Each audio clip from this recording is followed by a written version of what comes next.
नमस्कार दोस्तों, आप सभी का एक बार फिर से स्वागत है। 14 नवंबर ऑल शिफ्ट में डीआरडीओ सेप्टम 10 का जो एग्जाम हुआ था, उसमें आपसे जो क्वेश्चन किए गए थे, उन सभी क्वेश्चंस को लेकर उपस्थित हुए हैं।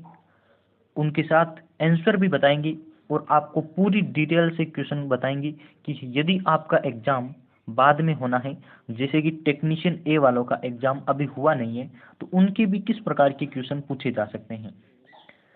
एक क्वेश्चन से क्वेश्चन पूछा गया है और बाद में उससे कितने नए क्वेश्चन बनते हैं वो भी आपको एक साथ बताएंगे। तो वीडियो को लास्ट तक जरूर देखिए। चैनल पर पहली बार आए हैं तो इसे सब्सक्राइब कर लीजिए और वीडियो को हो सके तो अपने फ्रेंड्स के साथ ज़्यादा से ज़्यादा शेयर करें। इससे पहले हमने 12 और 13 नवंबर ऑल शिफ्ट में जो क्वेश्चंस पूछे गए थे उनका एक वीडियो प्रोवाइड करवा दिया है, तो आप उसे भी जरूर देखिए। जितने क्वेश्चन पूछे गए हैं उनको एक जगह नोट करने की कोशिश कीजिए। यदि आप टेक्नीशियन ए में हैं तो आपके एग्जाम में इनमें से कुछ क्वेश्चन रिपीट हो सकते हैं। जैसा कि दो क्वेश्चन रिपीट हुए हैं 12 और 13 नवंबर को जो पेपर हुआ था, उसमें से 14 नवंबर के एग्जाम में 2 से 3 क्वेश्चन रिपीट हुए हैं, वो भी क्वेश्चन आपको एक्सप्लेन करेंगे। चलिए शुरू करते हैं। रिक्वेस्ट रहेगी आप डीआरडीओ की प्लेलिस्ट में विजिट करें। हमने जो वीडियोज प्रोवाइड किए हैं उन्हें भी देखिए, आपकी नॉन टेक की बेहतरीन तैयारी यहाँ से हो जाएगी। इससे पहले आपको बता दें, ये हमारे स्टूडेंट ने लिख कर भेजा है कि कौन कौन से क्वेश्चन पूछे गए हैं, उसी के अकॉर्डिंग हमने क्वेश्चन बनाए हैं।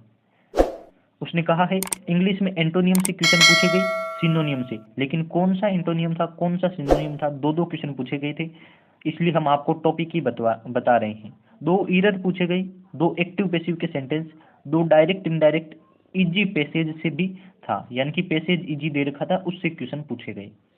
आर्टिकल टॉपिक से आया और स्पेलिंग चेकिंग में दो था, एक कमिश्नर की उन्होंने बताई है तो हम आपको एक्सप्लेन करेंगे।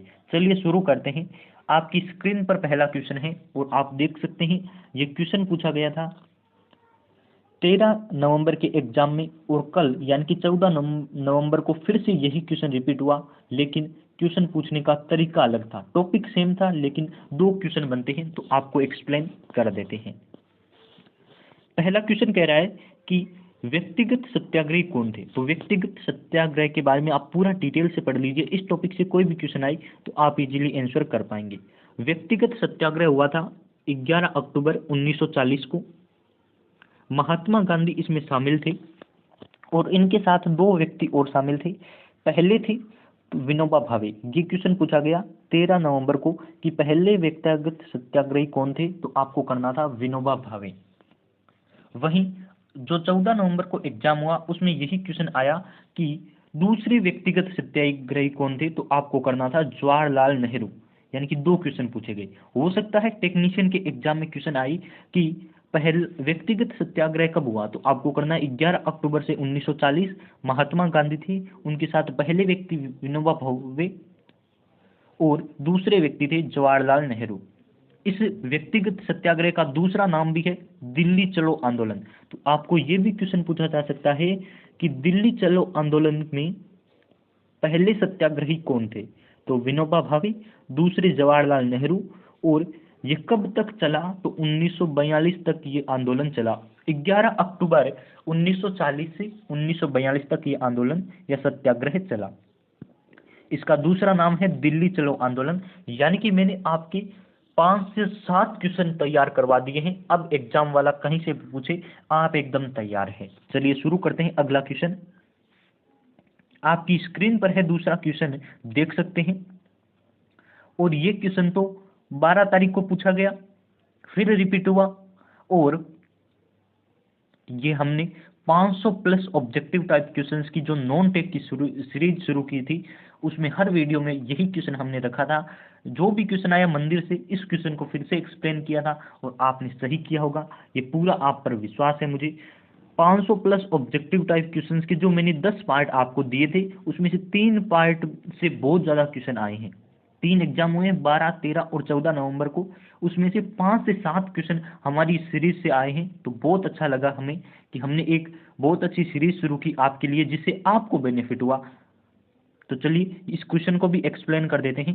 कोणार्क सूर्य मंदिर का निर्माण किसने करवाया? तो स्टूडेंट ने हमें लिख कर भेजा कि कोणार्क सूर्य मंदिर बिल्ट बाय, इस प्रकार से क्वेश्चन आया। वो इंग्लिश मीडियम का था, इसलिए उनके इंग्लिश में था, लेकिन आप हिंदी मीडियम हैं, तो क्वेश्चन है कोणार्क सूर्य मंदिर का निर्माण किसने करवाया? तो इसका आंसर आपको करना है गंग वंश के शासक नरसिंह देव प्रथम ने। आपको अब क्या क्वेश्चन पूछा जा सकता है वो भी बता देते हैं। अब आपसे जो क्वेश्चन पूछे जा सकते हैं वो है ब्लैक पेगोडा के नाम से किसे जाना जाता है? और यूपीपीसीएल टीजी2 ने 2021 में यही क्वेश्चन पूछा था कि ब्लैक पेगोडा के नाम से किस मंदिर को जाना जाता है? तो आपको करना है कोणार्क सूर्य मंदिर। तो इसका दूसरा नाम क्या है? Black pagoda. सबको याद हो गया होगा ना, हर पार्ट में हमने ये शामिल किया है तो याद तो होगा ही।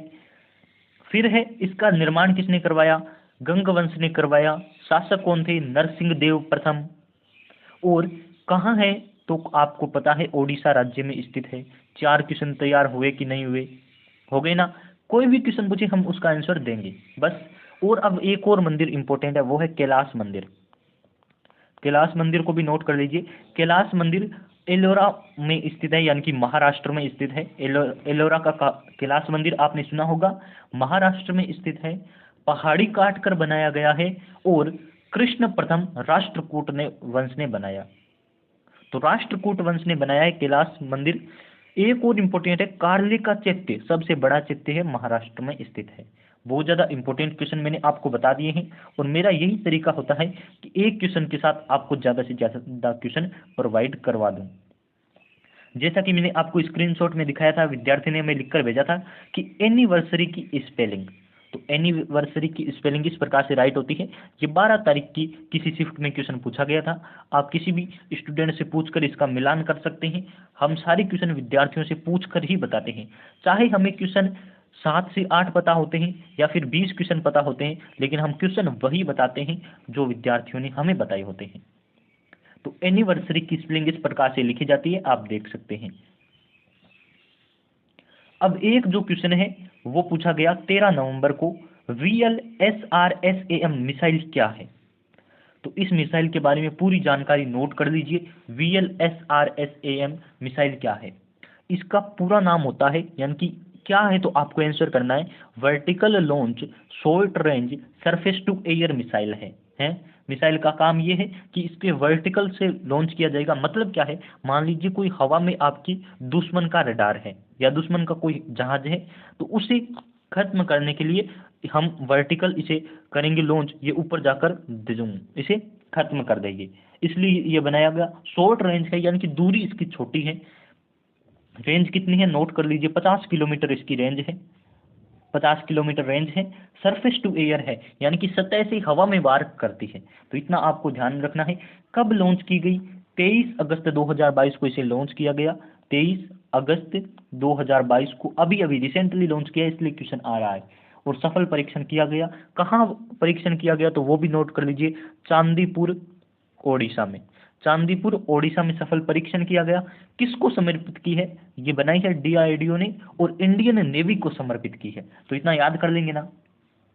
23 अगस्त 2022 को DRDO ने VLSRSAM मिसाइल लॉन्च की है, जो vertical launch short range surface to air है, यानी कि ऊर्ध्वाधर लॉन्च की गई है। छोटी उसकी रेंज है और सतह से हवा में वार करती है। इसकी रेंज 50 किलोमीटर है। ये इंडियन नेवी को समर्पित है और इसका परीक्षण चांदीपुर ओडिशा में किया गया। ये आपको बात नोट कर लेनी है, यानी कि आपने एक टॉपिक पढ़ लिया लगभग 7 लाइन्स का। बहुत ज़्यादा ही अच्छी बात है, एग्जाम में कोई भी क्वेश्चन आएगा आप सही कर देंगे। नेक्स्ट क्वेश्चन आपसे पूछा जा रहा है। अब इस क्वेश्चन से मुझे एक डाउट है। विद्यार्थी ने कहा कि स्टेच्यू ऑफ का क्वेश्चन आया, कोई स्टेच्यू दे रखी थी। तो स्टेच्यू हमें पता है 3 स्टेच्यू अभी हमें पढ़नी होती है। तो मैंने आपके लिए प्रोस्पेरिटी लिया है इस क्वेश्चन में, लेकिन मैं आपको तीनों यूनिटी है वो एक्सप्लेन कर दूंगा। Statue of unity, statue of prosperity, सारी स्टेच्यू आपके लिए एक्सप्लेन कर दूंगा। पता नहीं कौन सा क्वेश्चन पूछा गया, लेकिन क्वेश्चन ये था कि स्टेच्यू ऑफ, और पता नहीं कौन सी स्टेच्यू के बारे में पूछकर कहा कि उसका निर्माण किसने करवाया। तो हम सारी डिटेल से पढ़ लेते हैं, चलिए शुरू करते हैं। पहले तो मैं आपको बता दूं, 4 स्टेच्यू आपको ध्यान में रखनी है। स्टेच्यू ऑफ प्रोस्पेरिटी, यानी कि समृद्धि की स्टेच्यू है। दूसरी है स्टैच्यू ऑफ यूनिटी सबको याद है, स्टैच्यू ऑफ इक्वलिटी और स्टैच्यू ऑफ नॉलेज, 4 स्टैच्यू से क्वेश्चन आ सकते हैं। पहले हम स्टैच्यू ऑफ प्रोस्पेरिटी को पढ़ते हैं। इसका उद्घाटन कब हुआ? तो 11 नवंबर 2022 को इसका उद्घाटन हुआ।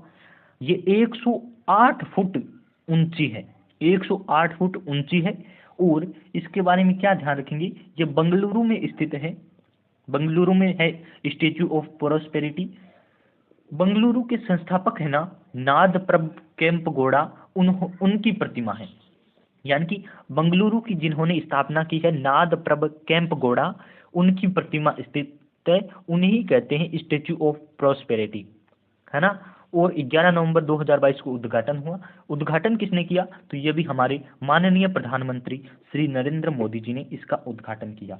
इसके बारे में और क्या इंपॉर्टेंट बातें हैं, तो बस आपको यही ध्यान रखना है। उद्घाटन हुआ 11 नवंबर 2022 को, प्रधानमंत्री मोदी ने इसका किया। नादप्रभ केम्पगौड़ा की प्रतिमा स्थित है बेंगलुरु में। अब दूसरी स्टैच्यू आती है, वो है स्टैच्यू ऑफ यूनिटी। इससे क्वेश्चन पूछे जा सकते हैं, इंपॉर्टेंट है, क्योंकि अभी आपसे एग्जाम में क्वेश्चन पूछा शायद इसी से गया होगा, विद्यार्थी को याद नहीं है। स्टैच्यू ऑफ यूनिटी आप नोट कर लीजिए कहाँ है, तो आपको लिखना है Kevadia. Statue of unity Kevadia में ही। केवड़िया कहाँ है? तो आप कहेंगे गुजरात में। प्रतिमा किसकी है? तो सरदार वल्लभ भाई पटेल की प्रतिमा लगी है स्टैच्यू ऑफ यूनिटी में, सरदार वल्लभ भाई पटेल। नोट कर लीजिए, मैं बोल रहा हूँ आप नोट कर सकते हैं। बनाने वाले कौन थे? तो इसके सुथार थे राम सुथार, जिन्होंने सरदार वल्लभ भाई पटेल की प्रतिमा बनाई है, जिसे हम स्टैच्यू ऑफ यूनिटी कहते हैं। उद्घाटन कब किया गया? तो सबको याद है ना, 31 अक्टूबर 2018, रिसेंटली की न्यूज है, और हमने तो देखी थी न्यूज में। 31 अक्टूबर 2018 को इसका शुभारंभ किया गया। इसका भी शुभारंभ माननीय प्रधानमंत्री जी ने ही किया। अब एक और इम्पोर्टेंट आती है, वो है स्टैच्यू ऑफ इक्वलिटी। हैदराबाद में स्थित है, ज़्यादा इसके बारे में पूछा नहीं जाता, इसलिए लिख लीजिए हैदराबाद में स्थित है। और किसकी प्रतिमा है? तो आपको याद रखना है रामानुजाचार्य, रामानुजाचार्य। नोट कर लीजिए, मैं बोल रहा हूँ बस, इंपॉर्टेंट होता है। हैदराबाद में स्थित है, किसकी है? Statue of equality. इक्वल किस में होता है? तो आपको कहते हैं गणित में, रामानुजाचार्य गणित से याद आ जाएगा। स्टैच्यू ऑफ नॉलेज, तो ये B.R. अम्बेडकर, नॉलेज यानी कि ज्ञान, और ज्ञान किस में भरा हुआ था? प्रारूप समिति के अध्यक्ष B.R. अम्बेडकर, भीमराव अम्बेडकर में ज्ञान भरा था, और उनकी प्रतिमा है statue of knowledge, Latur Maharashtra में स्थित है। इतने बहुत है ना स्टैच्यू के बारे में, चारों पढ़ा दी, और क्या पढ़े। अब कोई भी क्वेश्चन आएगा आप सही करने वाले हैं। नेक्स्ट क्वेश्चन आपकी स्क्रीन पर है, टोक्यो पैरा ओलंपिक में भारत की रैंक क्या है? तो इस क्वेश्चन से विद्यार्थी ने लिखा कि एक खेल से क्वेश्चन आया था और उसमें पूछा था कि गोल्ड मेडल कितने जीते। तो हमने पूरा एक साथ ही ले लिया है, इसे एक्सप्लेन कर देंगे ताकि आपके जो क्वेश्चन पूछा गया था वो एक्सप्लेन हो जाए। देखिए, पैरा ओलंपिक के बारे में आपको क्या ध्यान रखना है, ये टोक्यो में हुआ, 16वें नंबर का पैरा ओलंपिक है, यानी कि उससे पहले 15 हो चुके थे, अभी जो हुआ 2020 में वो 16वें नंबर का था। इसमें भारत की रैंक है 24वीं रैंक, इंडिया की रैंक। पहले नंबर पर कौन था ये भी पूछे तो आपको करना है चीन। और भारत ने टोटल 19 पदक जीते, जिसमें से 5 गोल्ड थे। ये क्वेश्चन पूछा गया कि पैरा ओलंपिक में भारत ने कौन से मेडल जीते, तो gold medal, 5 gold medal Bharat ने जीते। और क्या इंपॉर्टेंट है ओलंपिक में, पैरा ओलंपिक में आपकी 24वीं रैंक है। यदि आपको टोक्यो ओलंपिक की बात पूछ ले तो उसमें भारत की रैंक है 32 है, नहीं है, 32 नंबर का ओलंपिक गेम है, जिसमें भारत की रैंक है 48। ये नोट कर लीजिए आप कि टोक्यो पैरा ओलंपिक 16वें नंबर का है, जिसमें भारत की 24वीं रैंक है, और टोक्यो ओलंपिक 32वें नंबर का है, जिसमें भारत की रैंक है 48। तो एक ट्रिक बताऊं क्या, बता ही देता हूं, अभी अभी दिमाग में आई है, तो आप नोट कर लीजिए। देखिए, पैरा ओलंपिक कितने नंबर का है? 16 नंबर का, है ना, 16वें नंबर का। और ये कितने नंबर का है? ओलंपिक आप कहेंगे 32 नंबर का, यानी कि दुगुना हो रहा है। ये ट्रिक है याद करने की। और अभी भारत की रैंक पैरा ओलंपिक में कितनी आई है? तो आप कहेंगे पैरा ओलंपिक में 24, तो इसमें आई है 48, यानी कि ये भी दुगुना हो रहा है। समझ गए ना? इस प्रकार से भी आप याद कर सकते हैं। और क्वेश्चन पूछे कि ओलंपिक में भारत ने कितने मेडल जीते, तो भारत ने 7 मेडल ओलंपिक में जीते, जिसमें से 1 गोल्ड था। और नेक्स्ट कब होगा, तो नेक्स्ट 2024 में होगा, जो पेरिस में होने वाला है, और 2020 का टोक्यो में हुआ। नोट कर सकते हैं। तो बहुत ज़्यादा इंपॉर्टेंट मैंने आपको क्वेश्चन बता दिया है। ये क्वेश्चन हमने करवा रखा है। आरबीआई की गवर्नर कौन है, यानी कि जो नोट होते हैं उन पर किसके हस्ताक्षर या साइन होते हैं, तो आपको पता है शक्तिकांत दास आरबीआई के गवर्नर है। इससे पहले उर्जित आर पटेल थे, तो आपको पता है उर्जित आर पटेल इससे पहले के थे। अभी शक्तिकांत दास है। नेक्स्ट क्वेश्चन आपकी स्क्रीन पर है, असहयोग आंदोलन कब हुआ, ऐसा क्वेश्चन पूछा गया। तो असहयोग आंदोलन नोट कर लीजिए, 1 अगस्त 1920 से शुरू हुआ और 1922 तक चला। 1 अगस्त 1920 से 1922 तक असहयोग आंदोलन चला। इसी दिन यानी कि 1 अगस्त 1920 को बाल गंगाधर तिलक की मृत्यु हो गई, और बाल गंगाधर तिलक को भारतीय उपद्रव का नेता कहा जाता है, या जनक कहा जाता है, या भारतीय अशांति का पिता भी इन्हें कहा जाता है। तो आप नोट कर लीजिए, अशांति या उपद्रव का पिता। ये क्वेश्चन भी आपकी स्क्रीन पर आ सकता है, यानी कि भारतीय अशांति या उपद्रव का पिता किसे कहा जाता है, तो बाल गंगाधर तिलक को। इनकी मृत्यु कब हुई, 1 अगस्त 1920 को, और उसी दिन असहयोग आंदोलन शुरू हुआ। नेक्स्ट क्वेश्चन है कि कमिश्नर की आपको सही स्पेलिंग देखनी थी, 4 ऑप्शन थे, तो ये देख लीजिए। इस प्रकार से कमिश्नर लिखा जाता है, COMMISSIONER, कमिश्नर, ये स्पेलिंग होती है।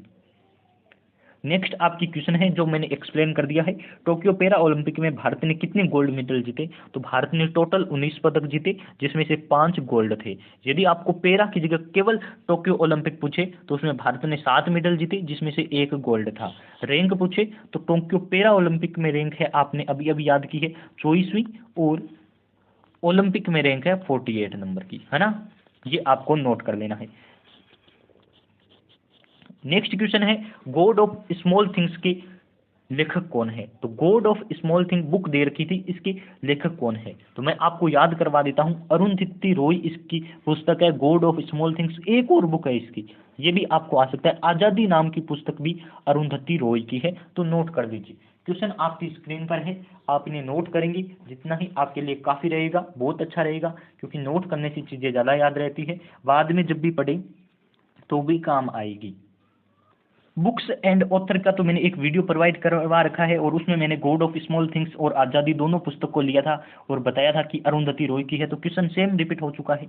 यानी कि आप मेरे वीडियोस देखते हैं तो आपके जनरल अवेयरनेस के टॉपिक में 7 से 8 क्वेश्चन तो वैसे ही सही हो जाते, यानी कि मैं 7 से 8 तो क्वेश्चन मेरे वीडियोज से ही आ रहे हैं, आप ऐसा मान सकते हैं। और मेरे पुराने वीडियो जाकर देखिए, इनमें ये क्वेश्चन करवाए हुए हैं और आपको पूछे भी जा रहे हैं। और मैं आपको इंपॉर्टेंट बता दूं, क्वेश्चन ये पूछा जा सकता है कि गीता रहस्य किसकी पुस्तक है, बाल गंगाधर तिलक की। और क्वेश्चन पूछा जा सकता है आपके प्लेइंग इट माई वे किसकी पुस्तक है, सचिन तेंदुलकर की। तो आप नोट कर लीजिए, इंपॉर्टेंट यहीं से क्वेश्चन आते हैं। बस आज की वीडियो में बस इतने ही क्वेश्चन, जितने क्वेश्चन हमें मिले हैं आपको एक्सप्लेन करके बताए हैं, किस प्रकार से क्वेश्चन पूछे गए, आपको किस प्रकार से पूछे जा सकते हैं, सेम टॉपिक से पूरा एक्सप्लेन किया है। वीडियो पसंद आई है तो लाइक वाला बटन दबा दीजिए, हो सके तो शेयर कीजिए, चैनल पर पहली बार आए हैं तो सब्सक्राइब कर लीजिए, और पुराना वीडियो भी जाकर देखिए जिसमें 12 और 13 नवंबर के हमने ऑल शिफ्ट के एग्जाम पेपर सॉल्व करवाए हैं। बहुत बहुत धन्यवाद आप सभी का।